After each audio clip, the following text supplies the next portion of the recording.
Good evening, everyone. Thank you for tuning in to another one of our short video announcements. Here we are in Module 8, almost halfway through the course.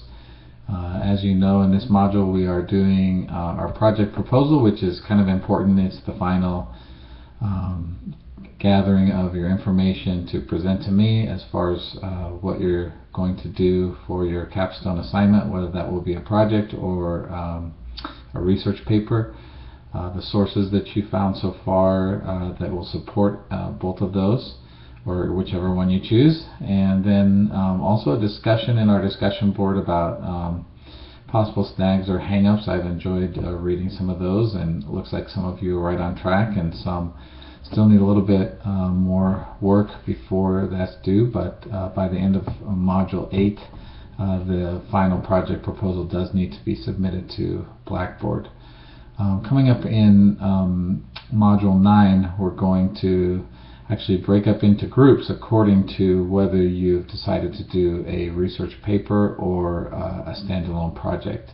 So that will be in the group section of the course. There's a tab in Blackboard on the navigation menu called Groups, and we'll be doing work in our groups in Module 9, including a discussion board in the group area, not on our main discussion board where we all discuss together, but whatever group you sign up for, which again is based on whether you're doing a project or a paper, you will discuss more of the organization of your paper or project, kind of let others look over what you've done so far and where you're headed.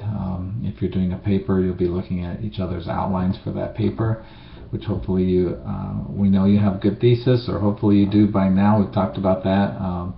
And then the next step of outlining outlining the phases of the project and how far you've gone on that if you're doing a project. So that'll be a group discussion coming up in Module 9 as well. I did ask you to kind of be looking at e-resume examples in Module 8, and in Module 9 we'll be creating our e-resume and uploading that to our e-portfolio. So if you haven't yet created your e-portfolio, now is a great time to do that. Also, don't forget, next Thursday in the middle of Module 9 there will be a workshop on how to create e-portfolios and get those done. So by the time that e-resume is done, you should have your e-portfolio at least up and running enough, if you haven't created one already, that you can upload your e-resume to that after you've created it. So that's what's coming up in Module 9. I hope you're all doing well with your service learning. It sounds like most of you are definitely getting those hours in, which is great. And it looks like some of these projects and papers are going to be really exciting. Don't forget, I am offering extra credit for any student who wants to fill out the template for the poster session for the service learning mixer. And what that is a campus-wide event where anyone who's done service learning and created a project or researched a topic based on your activities can sign up for to showcase what they've done in the service learning mixer. That comes up, I think, in late November, early December, but I do have more details on that as it gets closer.